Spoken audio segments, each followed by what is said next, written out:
So I really need to get some stuff on the walls in here. It kind of looks a little too oddly minimalist, but that's not really what I'm going for. It's really barren in here. So I want to share something that I've been thinking about quite a bit lately, and I want to share this because I think it's something that could benefit you or someone else. And I want to talk about this whole concept of creative vision and who we are as people and what we're trying to do with photography, with video, whatever it is that you make. And that's what I mean about creative vision. And I realize, I've done this show for a long time. I've had this channel for over 10 years now. And I have seen people who watch this show that aren't even photographers that get into this kind of discussion. And it's really, really important. When I started doing this a long time ago, I clearly had a vision, so to speak, of what I wanted to do with making these videos. And I saw a hole within the world of photography where people were not really concerned with the aspects of creation and making things and the history and what came before. And the whole drill. It seems to be very camera obsessed, and I don't think that I'm ever able to change that. In fact, I've kind of had to embrace it to some extent. Otherwise, I'm just this complete island out there. But for me anyway, it's really important to stay in tune with that and to come back and revisit that from time to time, because it's who defines us. It's what defines us. It's who we are, and it's the guiding mechanism, if you will, creatively speaking. So that's what I want to touch on here. So I did a video when I was previewing the new studio, and I kind of told everybody it was a blank canvas or a minimalist futuristic prison, one of the two, but it is a blank canvas, and it's something that I'm excited about, and it's given me kind of a chance as I've been moving in, because a lot of this takes a while. You can't just call someone and say, let's install internet. Everything takes 2 weeks, and so you've got to do a lot of waiting. So one of the things that's been in my mind during this process is I kind of think of this as a new corner for me to turn with my own work, not only in the videos that I make with you guys and the stuff that you guys see, but with my own photography. And that's something that I want to show more of, and I want to put more emphasis on, because I want to share that process with you. I want to get better at what I'm doing. And so it's led me to start thinking about a lot of those things. Now, I've said this before too, you don't need a studio for all this stuff. There were some reasons why I did not want to be making videos at the house anymore, noise-wise, space-wise. There's a lot to it. But I've never had a dedicated photography studio space before without having the other room. And that's really exciting. And I started thinking about, well, what is it I'm going to shoot here? And what I don't want to do are just kind of headshots or portraits or things that are kind of standard. I want to try to push myself to do something that I have never done before that's new and inventive. And that's, you're saying something that's impossible with 200 years plus of photography in front of you.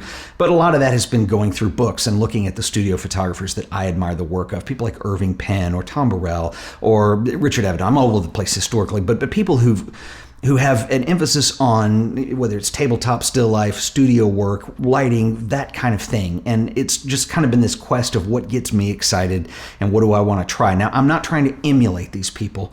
That's a different exercise that I've done, but I want to be inspired to at least start a direction with something. And this is really hard to do. Coincidentally, another thing that's happened while I've been moving into this space is all of a sudden there's tons of camera releases right at the end of the year and the beginning of the year. And it's a really weird time for that, I think. Leica put out their SL2S right before Christmas, which was interesting. And of course, Sony have released, it seems like, a camera or a lens every week these days. There's some exciting stuff. The A1, the 35mm f1.4G master lens, I thought was really cool. The Fujifilm stuff that's come out. There are 5 products that were released this week. The Xperia one. Anyway, all this stuff. And look, I obviously have embraced that side of the industry. But my point is that I have never seen anything in my life like what we've seen in the last, I'd say, 2 to 3 years in terms of camera releases and lens releases. I really haven't. I think the only thing you can compare it to, I was talking to my friend Mark who works at Sony, and he's a little bit older than me, and he said the only thing he could remember was in the 80s when autofocus came out, and that was a big deal, and Canon changed their mount. There was a lot of new products and a lot of craze about stuff back then. But especially in a world where consumers don't buy cameras as much because they've got a camera in their phone that's really good. It's just a weird time to see just this blitzkrieg of new stuff that's come out. And look, I get it that all these camera companies are trying to make a splash. They're trying to forge forward with new technologies, and they're trying to make money and stay in business. And I don't fault anybody for that.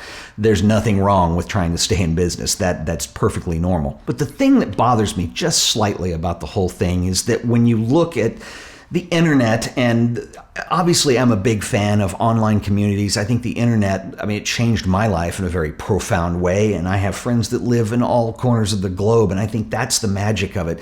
When I was growing up, before there was internet, I'm going to date myself here, but that was the deal. You only knew who you had access to in day-to-day life and only had research of what you were willing to go actually look up. It was a lot harder. You couldn't just Google something on your phone.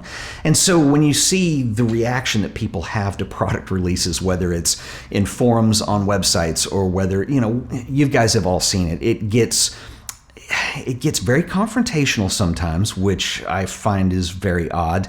And it gets a little trollsome sometimes. And I don't know, all those things I think are kind of too bad when people are just basically arguing over electronics. And look, I get it. I have way too many cameras and lenses, and equipment is fun. It's part of photography. They are tools that are going to allow you to do things that you haven't done before.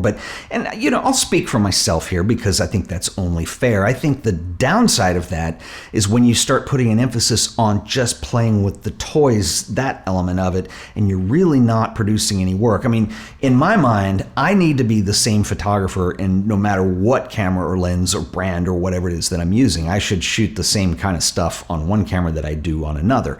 And maybe even the same if I were still using film, even though people will argue that adds a whole new layer. But there's a whole crew that get into the mechanics of film and the chemistry and all that stuff. There's nothing wrong with these things, but they're not part of that creative process, and they're not going to do anything for you that make your images define as anything that stands out or it's different or it's unusual. And that's what creativity is. Video's a little all over the place. It's just some thoughts I wanted to get out. But I do want to give a shout out, and I swear I did not plan this, but it happens to fall in line with what we're talking about. Our sponsor for this video today are the awesome folks over at Skillshare, and that's a place where you can actually go learn things. Skillshare is an online learning community with thousands of inspiring classes for creative and curious people like you. It is a place to explore new skills. You can deepen existing passions and basically just get lost in creativity.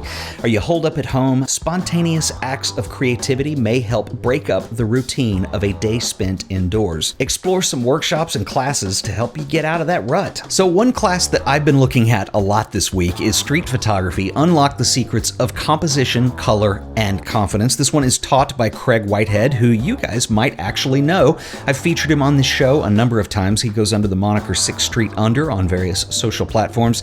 This class is excellent, as I would expect no less from Craig. He's a fabulous photographer with a really good understanding of the history of what's come before him, but he adds his own personal spin on the top. He is an excellent photographer. This class is going to teach you things like having confidence, preparing to shoot, being able to pre-visualizing the scene, capturing fleeting moments, playing with abstraction, making selects, editing, and everything. And so I really recommend this. Craig is an awesome guy. You may be able to check out this class absolutely free, and here's how. So the first 1,000 people to use the link below in this video will get a free trial of Skillshare Premium membership. Skillshare is curated specifically for learning. So this means there's no ads and that they're always launching new premium classes so that you can stay focused and follow wherever creativity takes you. So use the link below, check them out, and learn something new today. And I want to give a special shout out and thanks to Skillshare for sponsoring this episode of The Art of Photography.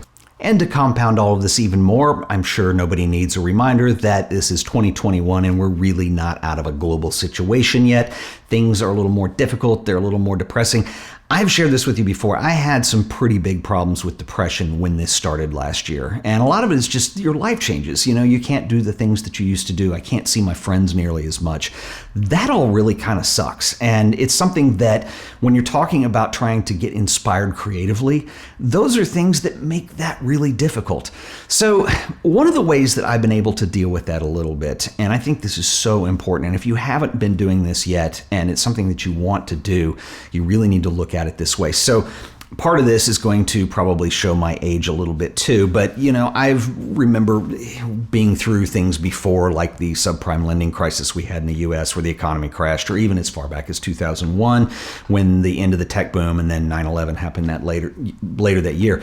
Those were difficult times too. So these things come along. They manifest themselves in different ways every time, but you can expect some disaster to come along in your lifetime every so often. It just does. And so one of the things that I was able to apply to help me get out of that funk early on and get back into the creative side was realizing that these are kind of seasons. And I know that's kind of a weird way of putting this, but one of the things I started doing is I started walking. I started listening to as much positivity as I could, a lot of audible stuff. And one of the things I was listening to was a set of lectures that were done by this gentleman named Jim Rohn, who was kind of an early on motivational speaker. He was Tony Robbins' mentor, and he's incredible. Look him up. And one of the things that I'll have to paraphrase it because I don't know the exact quote, but he was talking about, if you compare it to farming, what you reap in the fall or in the winter is what you're going to sow in the spring. So when things do come back around and you haven't done any work, don't expect them to be instantly better until you've done that work. And that couldn't be further from the truth. Sometimes it takes a long time to get out of things, but you have to realize that this is the time for the woodshed. It is not the time for expectations beyond anything that's happening, but you do have the gift that you're able to at least put thought into this and energy and effort into the time that you've got right now. That is the most important part. And for a lot of people, and look, I understand because I've been there. There are times in my life where I've been broker than broke. I barely afford to pay my rent, or I had to wait on a bill and have something to shut off. I mean, I've been there, and that wasn't fun. And I've been there several times. And then I've also been on the other side where I've been fine.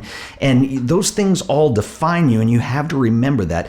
But I know people that are having trouble staying employed right now. They've been laid off, whatever that is. I know that impacts it. And when you have an industry and a community that is constantly pushing new, pretty expensive things your way, it's real easy to start being bitter about that. And I completely understand that. But know that those things, and when I did my Gear Doesn't Matter video that got way out of control and everybody made fun of at one point, or I saw people that did that, oh no, it does matter, he's an idiot. What? It should not impact. I mean, you might have the ability to shoot on something that's really nice. It doesn't mean your photographs are going to be any better than if you're shooting on cheap equipment. So how does one go about developing this creative vision that I'm talking about? Well, first of all, it's important to understand that there's no arrival point. It's not like all of a sudden one day you've got a creative vision. And I think that people who are very successful, who are very creative, or some of the finest talents in photography ever would agree with this. It's something that's constantly being developed. You look at your own work very differently than the way other people look at it. And I think it's important to start looking at your work and becoming more critical of it. That's one thing that I've been trying to do. You guys don't see that side because it's me and my catalog, and I'm going through and I'm messing with cropping and I'm trying to decide what I could do differently, what's interesting, what's not. And that's what you're going to have to do on your own. You're also going to have to find sources of inspiration. I highly recommend books, not just photography books, but any kind of reading that you can do. If you're interested in fiction, if you're interested in history, whatever that is, what you want is you want something that gets you excited, right? What we're doing with photography is we're communicating visually. If you make films, if you're into video, you're still communicating visually. If you draw, you're communicating visually. If you're doing music, it's a little bit different. You're communicating with sound, but it's the same thing. And sometimes you can find one nugget of inspiration that inspires another, but really the key to all this is getting excited about it and then allowing yourself to explore different things.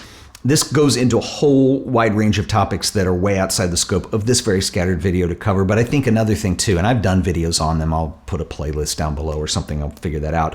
But you can go through them, and I've talked about things like, what really is original work, or how do you stop yourself from doing the same thing over and over again. Those are very difficult.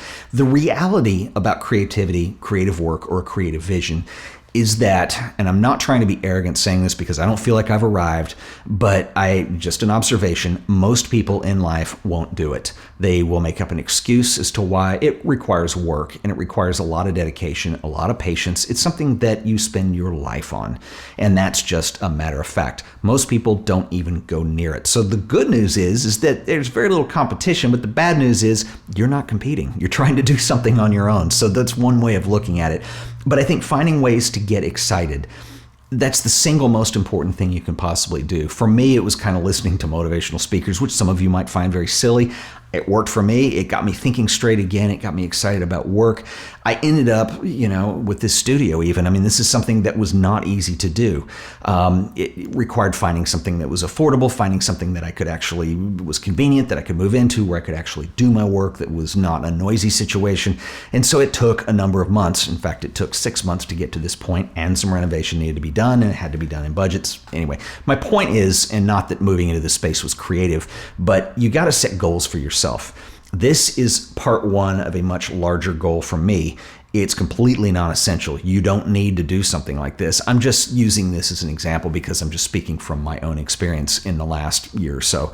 But, all our lives changed, and right now is the time to push it into a new direction. I think that's the other thing. Just by human nature, we're not into new things typically, and so we kind of have to be pushed to actually start doing something new.